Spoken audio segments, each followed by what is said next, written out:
What's up, guys? Welcome to the channel. Today we had a 2015 Toyota Tacoma. This is the last year they made the 2.5 version of this truck. It has the better headlights, in my opinion, because they're a lot smaller than the massive headlights that are on the second gen.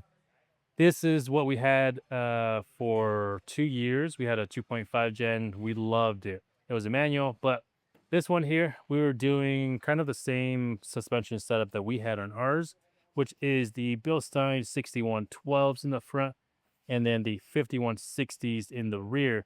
The 6112s are probably one of my favorite shocks for pretty much any vehicle, just because they're reliable, they perform well, they last well as well, but they perform great. So this is a great upgrade for anybody that is looking for a little bit of the lift, also something that's reliable as well. This will provide you all the way up to 2.5 inches of lift.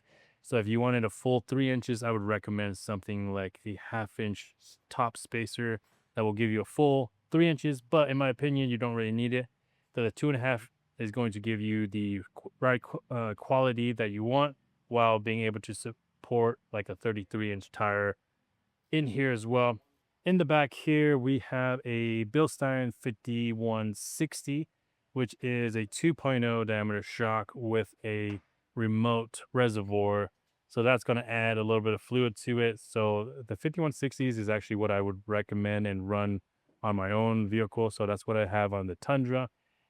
That is going to be the perfect solution to pair up with the 6112s. So if you're getting 6112s in the front, get the 5160s in the rear. That's the best combo. And then as far as lift, since the shocks don't provide the lift in the rear on the Tacoma or pretty much any vehicle, we have an add leaf from Icon that's going to give us a 1.5-inch lift in the rear to support the topper, and then some gear that he has in the back here. He has quite a bit of gear in the back, so he was sagging a little bit, but this add leaf is going to help with that, and then the shocks is going to help dampen the vehicle with all that weight in the back. So one thing I did forget to mention for the front shocks or strut is when you're replacing them, depending on what mileage is on your factory shocks, I would highly recommend the KYB top hat. And what that is, it kind of holds everything together. And the factory top hat, after some mileage, the rubber on that starts to crack and starts to just fade away.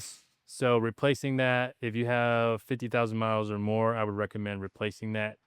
And then that way you got a fresh strut all in the front, fresh shocks in the back. Everything is good to go. This will last you another 40, 50,000 miles or so. And then you'll be able to run larger tires to do that if you wanted to jump to a larger tire as well. But that's going to be it for this video. Hopefully you guys enjoyed it. If you have any questions on this build, give us a call and we can help you out with that. And we'll see you guys in another video.